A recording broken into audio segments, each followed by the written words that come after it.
귀한 찬양 감사합니다. 할렐루야.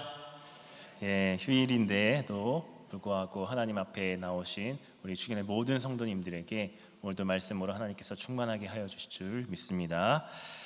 얼마 전에 유튜브에서 한 오래된 영상을 보았습니다. 한 2, 3년 전 영상인 것 같습니다. 그 영상의 내용은 지하철에서 한 사람이 난동을 부리는 것을 경찰관이 제지하는 영상이었습니다. 이 난동을 부리는 사람은 술에 많이 취해서 몸도 가누지 못하고 소리를 막 고래고래 지르면서 말을 하는데 발음도 정확하지 않아서 무슨 말을 하는지 알 수가 없었습니다.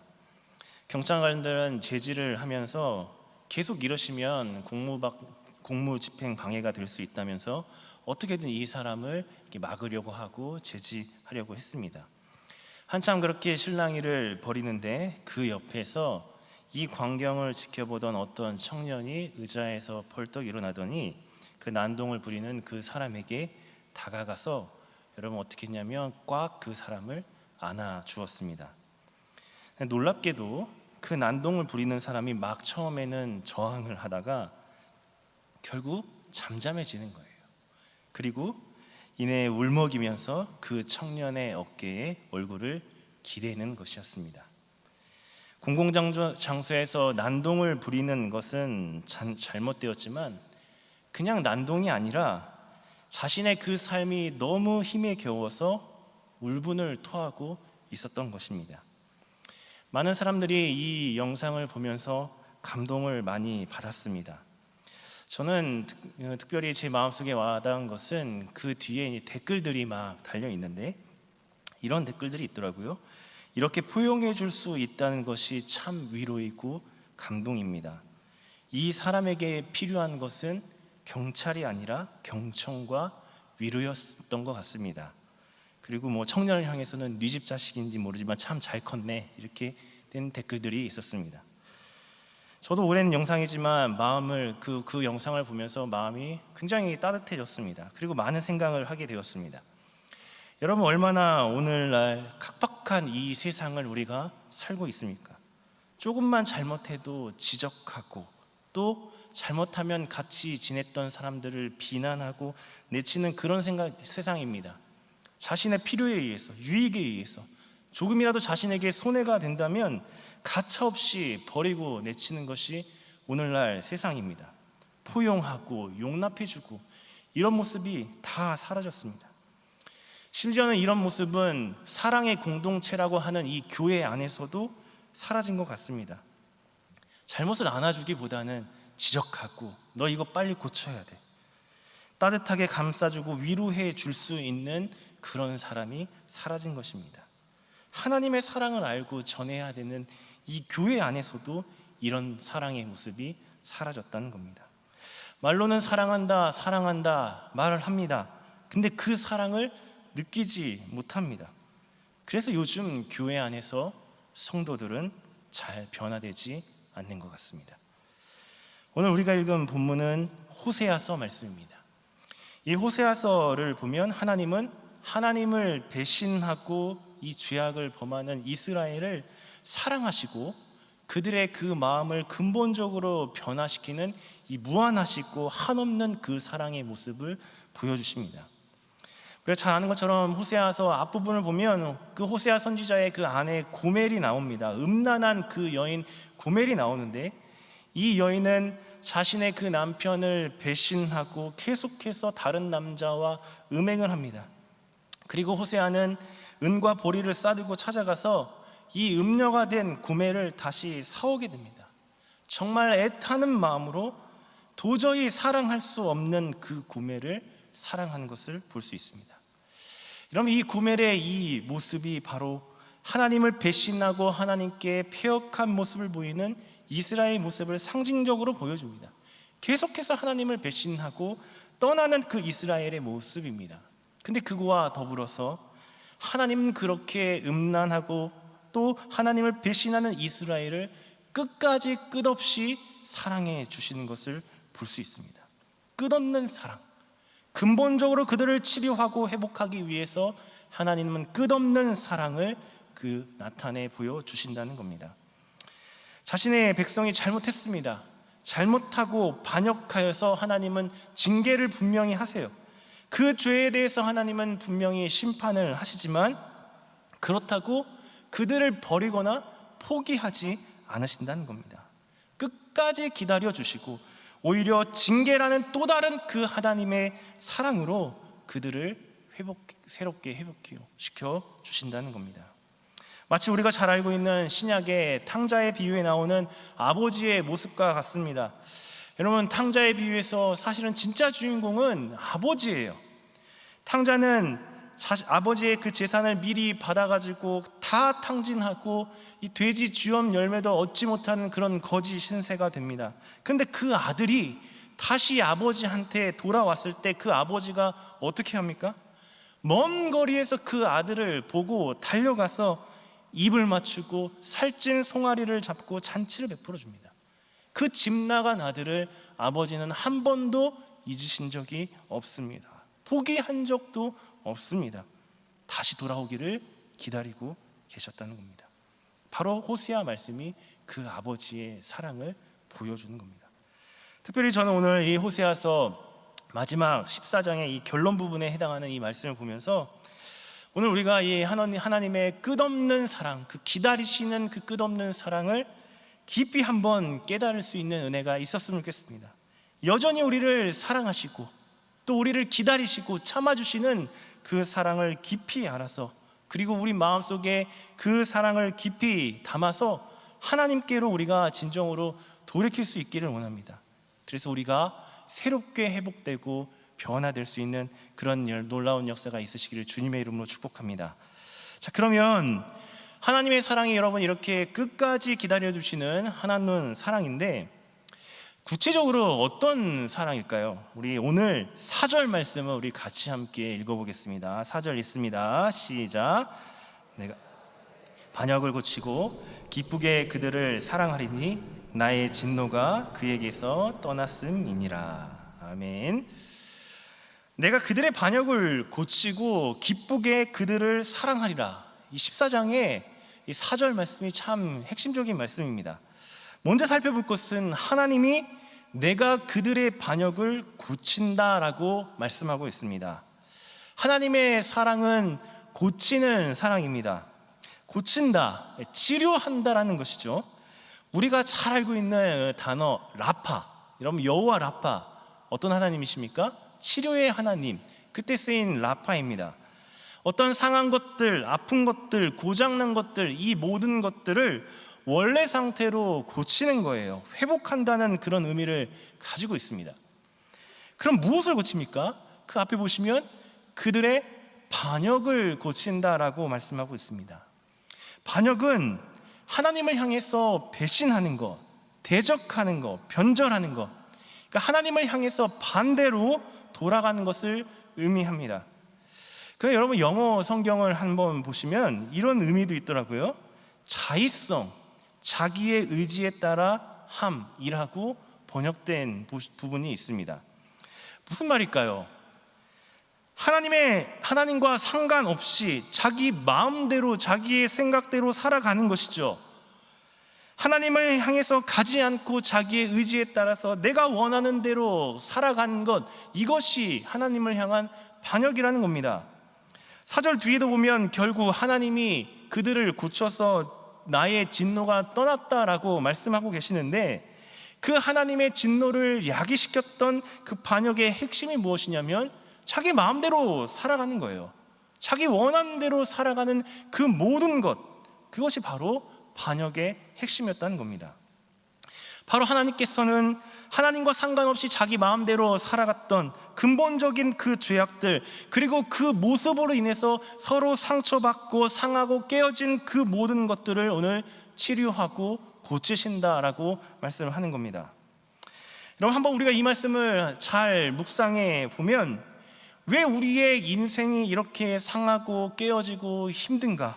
왜 하나님의 진노하심으로 우리가 징계를 받는 것일까? 생각해 볼 수 있습니다. 그것은 우리가 자기가 원하는 대로 내 욕심대로 살아가기 때문입니다. 세상 속에서 탕자처럼 하나님과 반대로 나아가서 내 맘대로 살아가는 겁니다.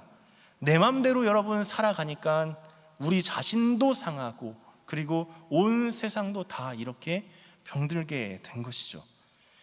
세상에 우리가 원하는 것은 한정돼 있습니다. 근데 서로 욕심을 부립니다. 그러면 다투게 되어 있어요. 결국에는 힘이 센 사람이 그것을 가지고 가게 되어 있습니다. 서로 맞다고, 서로 내가 옳다고 그렇게 하면 서로 부딪히면서 살아갈 수밖에 없어요. 그래서 반역은 자기 중심성이에요. 내가 원하는 대로 살아가는 것, 이것이 죄악의 가장 근본이라는 겁니다. 바로 이것을 하나님은 고치신다는 겁니다. 이스라엘이 심판을 받는 궁극적인 이유도 마찬가지입니다. 하나님을 떠났어요. 하나님을 의지하지 않고 자기 마음대로 살아갔습니다. 여러분 3절을 우리 함께 같이 보겠습니다. 3절 같이 읽습니다. 시작. 우리가 아수리의 구원을 의지하지 말을 타지 아니하며 다시는 우리 손으로 만든 것을 향하여 너희는 우리 신이라 하지 아니하오리니.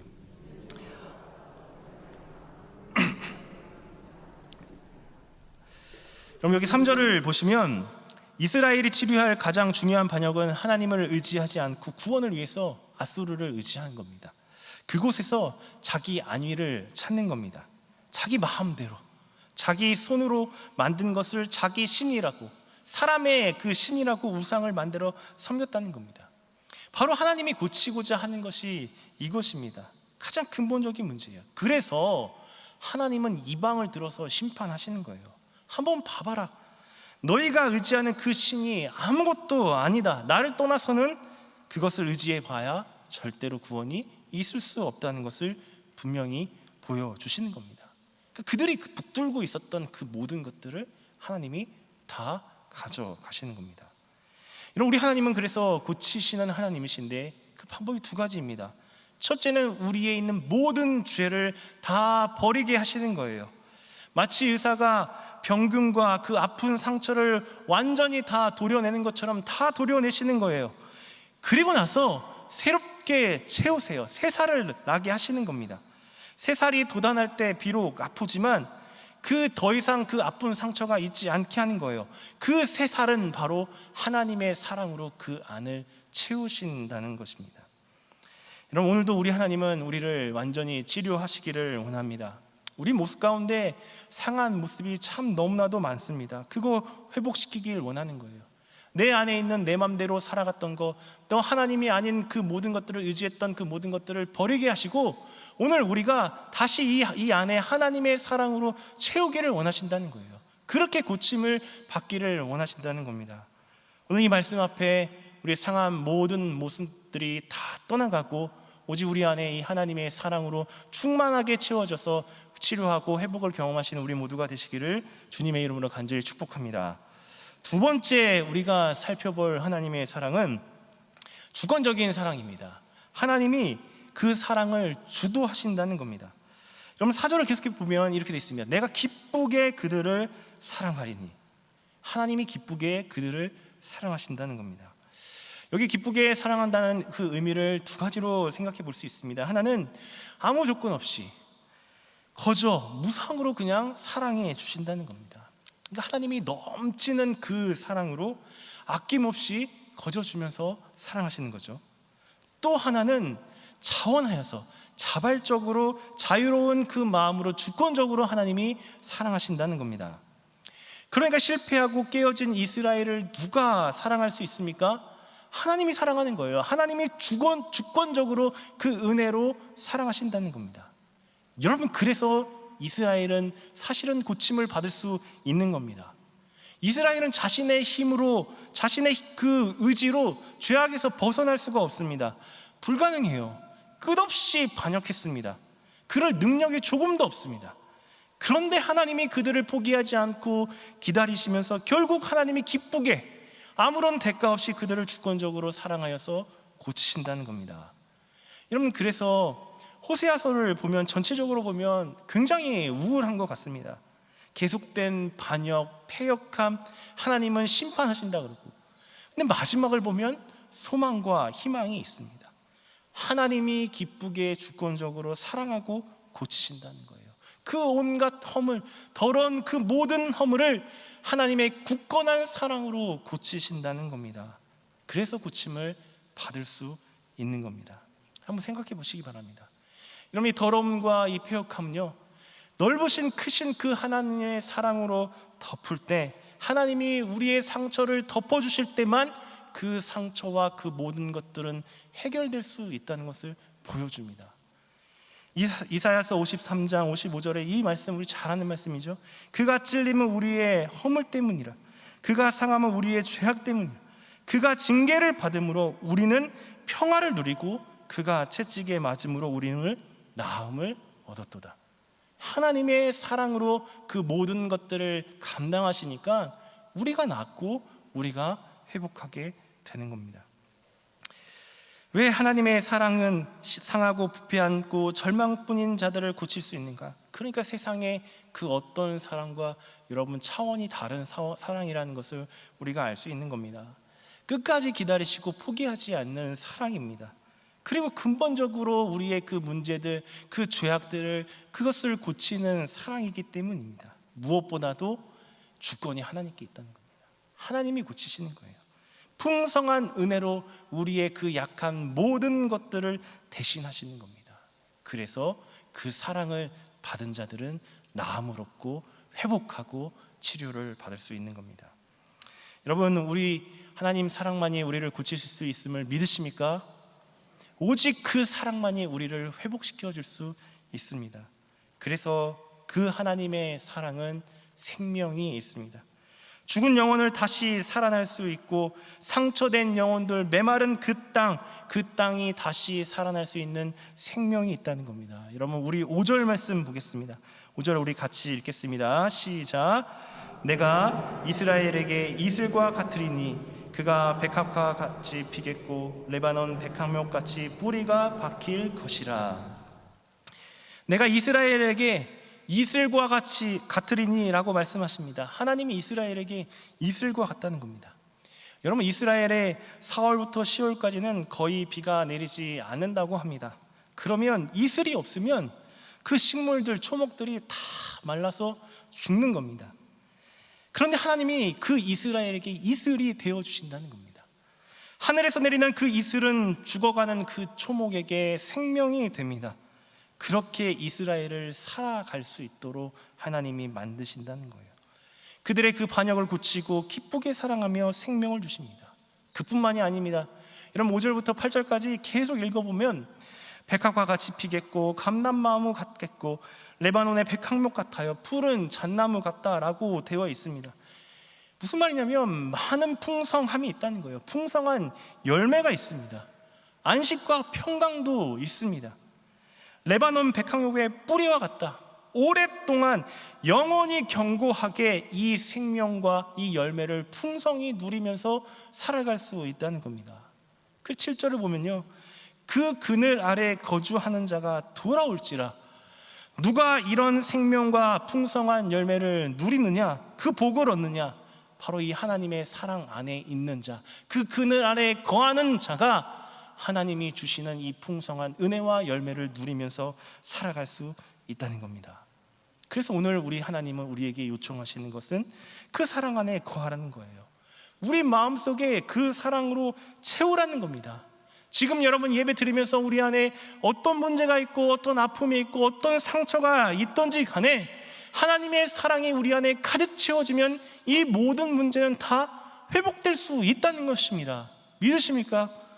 진짜 회복이 있고 살아있고 생명이 있고 풍성한 열매를 맺으면서 살아갈 수 있다는 겁니다. 저는 오늘 말씀을 마무리하면서 그래서 적용점으로 두 가지를 나누고 마치려고 합니다. 첫 번째는 여러분, 그래서 하나님 앞에 정말 돌이키시기를 원합니다.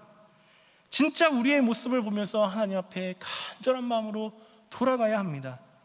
1절 말씀을 보면 이스라엘아, 내 하나님 여호와께로 돌아오라. 내가 불의함으로 말미암아 엎드러졌느니라. 간절한 마음으로 말씀하세요. 호세아 전체에서도 여러 번 하나님 말씀하십니다. 하나님께로 돌아오라. 하나님께로 돌아가야 돼요. 그러면 돌이키는 것이 무엇입니까? 회개하는 것입니다. 그럼 단순히 회개가 하나님 입으로 잘못했습니다, 이거입니까? 그렇지 않습니다. 무엇보다도 진정으로 회개하려면 내가 불의하다는 것을 정말 전적으로 인정해야 돼요. 내 불의함이 지금 이렇게 말미암아 엎드려졌다라고 말하고 있습니다. 불의함을 인정해야 돼요. 하나님, 그 불의함 때문에 내가 멸망을 당하게 됐고 내가 이렇게 상하게 되었습니다라고 인정해야 된다는 거예요. 그 마음으로 돌아가야 돼요. 그리고 여러분 2절 말씀을 보면 너는 말씀을 가지고 여호와께로 돌아와서 아뢰기를 모든 불의를 제거하시고 선한 바를 받으소서 우리가 숫송아지를 대신하여 입술의 열매를 주께 드리리이다. 여기 중요한 게 두 가지가 나옵니다. 말씀을 가지고 돌아오라는 겁니다. 하나님의 말씀을 잘 들어야 합니다. 정말 잘 들어야 됩니다. 근데 책망의 말씀도 잘 들어야 되고 꾸중의 말씀도 잘 들어야 돼요. 하나님의 말씀과 지금 내가 고백하고 있는 내 고백과 하나가 돼야 돼요. 일치가 돼야 돼요. 그냥 하나님 회개합니다 이게 아니라 하나님이 들려주시는 그 말씀과 내가 고백하는 그 말씀이 일치가 돼야 된다는 겁니다. 그게 말씀을 가지고 돌아오라는 겁니다. 그리고 숫송아지를 대신하여 입술의 열매를 주께 드리리이다. 하나님께서 기뻐하시는 것은 단지 외형적인 그런 제사가 아니라는 겁니다. 앞에 그 말씀을 가지고 돌아오라와 연결한다면 들은 말씀, 그리고 자신이 고백하는 그 말씀, 그리고 그 입술의 고백과 더불어서 열매가 일치한다는 것을 말씀하고 있습니다. 다 하나가 되어야 돼요. 실제 그 열매를 맺어야 한다는 겁니다. 그게 바로 진짜 돌이키는 거예요. 회개는 그냥 입으로만 잘못했습니다 그리고 또다시 범죄하는 것이 분명히 아니에요. 하나님 말씀 앞에 정말로 온전히 서보는 거예요. 그 말씀으로 비추어 보는 거예요. 내가 입술의 고백은 어떠한 고백을 드리며 살아가는지, 그 열매를 맺고 있는지 정말 하나님 앞에 선 것이 회개입니다. 얼마나 많은 사람들이 말씀은 들었는데 말씀은 아는데 입술의 고백과 삶이 다른 삶을 살아가는지 모릅니다. 정말 다른 삶 많습니다. 진짜 돌이키지 않는 거예요. 여전히 돌이키지 않는 거예요. 착각하는 거예요. 돌아갔다고. 3절에서 보았던 것처럼 실제 정말 하나님만 의지해야 해요. 하나님만 높이면서 살아가야 한다는 겁니다. 구원은 아수르에 있지 않다. 구원은 세상에 있지 않다. 구원은 내가 만든 것에 내 손에 있지 않다. 다 사라질 것이다. 내가 진짜 의지하는 것은 하나님밖에 없다 라는 고백과 함께 그런 삶이 있어야 한다는 겁니다. 그럼 3절 그래서 마지막을 보면 이런 말씀이 있습니다. 고아가 주로 말미암아 긍휼을 얻었음이니이다. 그럼 우리가 고아가 돼야 돼요. 고아처럼 자신이 스스로 의지할 수 있는 거 아무것도 없다는 거. 여러분, 고아 아무것도 의지할 수 없습니다. 주로 말미암아 오직 긍휼을 얻습니다. 그렇게 의지하는 그런 삶이 될 때 하나님 앞에 진정으로 돌이키는 모습이라는 겁니다. 오늘 우리 안에 있는 이 교만한 모습들, 또 내 의지를, 내 것을 의지하며 살아가는 그런 모습들이 있다면 여러분 정말 그 모습이 사라지고 하나님 앞에 정말 돌이켜서 하나님만 의지할 수 있는 우리 모두가 되시기를 주님의 이름으로 간절히 축복합니다. 정말 하나님을 의지할 수 있는 우리 모두가 되었으면 좋겠습니다. 한 가지 더 적용을 한다면, 여러분 이렇게 큰 사랑을 받았다면 우리 주변에 이 사랑을 나타내고 보여주시기를 원합니다. 무슨 말이냐면, 이 세상을 보면 상하고 고침 받아야 할 사람이 참 많습니다. 마음의 상처를 가지고 있는 사람도 있고요, 사회에서 버림받은 사람도 있고요, 열등감과 좌절감으로 날마다 그렇게 우울하게 살아가는 사람이 있습니다. 심지어는 가정에서도 사랑받지 못하는 사람들, 그냥 살아가는 사람들이 너무나도 많습니다. 그 사람들이 여러분 어떻게 치료받고 회복될 수 있습니까? 세상의 사랑으로 그들이 회복될 수 있습니까? 자신이 원하는 것을 다 얻으면, 또 하고 싶은 대로 다 하면 그렇게 회복이 될 수 있습니까? 그렇지 않습니다. 안 됩니다. 그런 사람들에게 어떻게 회복할 수 있습니까? 그 사람도 마찬가지예요. 하나님의 사랑을 알고 하나님 사랑 앞에 하나님께로 그들이 돌아와야 합니다. 그래야 그들도 진짜 변화되고 이 참 열매를 맺으면서 살아갈 수 있는 겁니다. 그러면 그 사람이 이 사랑을 어떻게 알 수 있겠습니까? 여러분, 우리가 그 사랑을 보여줘야 하는 겁니다. 먼저 그 사랑을 알고 받은 우리가, 누리면서 살아가는 우리가 그들에게 그 사랑을 전하고 나타내 보여줘야 하는 겁니다. 세상의 사랑이 아니라, 그런 가짜 사랑, 인스턴트 같은 그런 사랑이 아니라 진짜 사랑, 하나님의 사랑, 고칠 수 있는, 회복을 경험할 수 있는 이 사랑을 보여줘야 한다는 겁니다. 그렇다면 우리가 그 사랑으로 그들을 사랑해야 하는 거예요. 참아주고, 인내하고, 기다려주고, 지적하고 책망하는 것이 아니라 좀 따뜻하게 안아주는 겁니다. 이런 교회에서도 좀 따뜻하게 안아주세요. 마음으로, 진심으로 좀 그렇게 안아주세요. 가정에서 사랑하는 가족들을 안아주세요. 하나님의 사랑으로 따뜻하게 안아주세요. 그럴 때 변화되는 것입니다. 앞에서 이 세상의 사랑도 난동 부리는 그 사람에게 위로와 평강을 주며 감동을 주는데, 하나님의 사랑은 그 사람을 근본적으로 변화시켜 줄 수 있습니다. 왜 그랬어? 이거 아니잖아. 너 그거밖에 안 돼. 지적하고 책망하는데 그 사람이 어떻게 변하겠어요? 저도 말씀을 준비하다가 제가 청년 시절에 저를 기다려주시고 참아주신 그 목사님이 기억이 났습니다. 청년 시절에 아무것도 잘 모르고 그런 방황하던 그 시절에 그 목사님은 늘 참아주시고 기다려주셨습니다. 한 번은 답답한 이야기를 하는데 저희 집까지 데려다 주셨던 게 기억이 납니다. 근데 한참 이야기하고 이것저것 무슨 말이나 되는 이야기를 했겠어요. 막 얘기했는데 시간을 보니까 새벽 2시였어요. 제가 이야기하고 싶었던 저는 다 이야기했는데 목사님은 그걸 다 들어주시는 거죠. 그 생각해 보니까 새벽 기도에도 가야 되는데 얼마나 힘드셨을까. 나는 그렇게 할 수 있을까, 이런 생각을 했습니다. 제가 그런 사랑이 저에게 있었기 때문에 저도 그 사랑을 안 거 아니겠습니까? 여러분, 우리가 이렇게 구원받고 하나님의 사랑을 알고 살아가는 것은 누군가 우리를 품어주고 인내하고 기다리며 하나님의 사랑을 보여주기 때문입니다. 그래서 그 사랑을 알고 받은 거예요. 그러면 이제는 우리가 그 사랑을 보여줘야 됩니다. 나타내 보여줘야 돼요. 정말 가정의 달인데요, 가정에서 좀 자녀들, 남편들, 아내들 기다려주시고 안아주세요. 내가 몇 번 말했어, 이거 왜 안 해?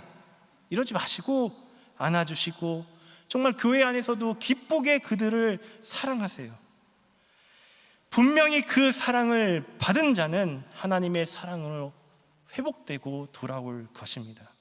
그게 하나님의 사랑을 받고 회복된 모든 자가 하나님 뜻으로 살아가야 할 아주 중요한 사명입니다. 말씀을 정리합니다. 요즘 힘든 시기입니다. 그럼에도 불구하고 우리가 또 담대히 감사함으로 살아갈 수 있는 것은, 여러분, 우리에게 이런 무한하고 크신 하나님의 사랑이 있기 때문입니다. 놀라운 사랑, 모든 상하고 깨어진 모든 것을 회복하고 치료하는 놀라운 사랑이 있습니다. 오늘 우리 안에 아직 여전히 내 힘으로 살아가고 세상의 헛된 것을 의지하며 살아간 우리 모습이 있다면, 오늘 이 말씀 앞에 다 내어버리시고 하나님께 진정으로 돌이키기를 원합니다. 세상의 것은요, 진짜가 아닙니다. 진짜 우리를 살아가게 하는 것은 이 하나님의 사랑뿐입니다. 그것에 안식이 있어요. 하나님 사랑 앞에는 상하고 깨어진 모든 것들이 변화될 수 있습니다. 오늘 우리 마음속에 하나님의 사랑을 가득 담아서 우리 자신이 정말 진정으로 회복되고, 그리고 우리가 있는 그 모든 공동체의 그 사랑으로 온전히 서는 그런 축복이 있으시기를 주님의 이름으로 간절히 축복합니다. 사랑과 은혜가 충만하신 하나님 아버지, 허물 많고 죄 많고 늘 넘어지는 우리를 사랑하여 주시니 너무나도 감사합니다. 이 힘든 이 시기에도 오직 그 하나님의 크신 사랑 붙잡고 이 세상 속에서 담대히 믿음으로 살아가는 우리 모두가 되게 하여 주옵소서. 그리고 그 사랑을 세상에 증거하고 나타내어 세상을 변화시키는 참된 성도로 살아갈 수 있도록 축복하여 주옵소서. 감사드리오며 예수님의 이름으로 기도하옵나이다. 아멘.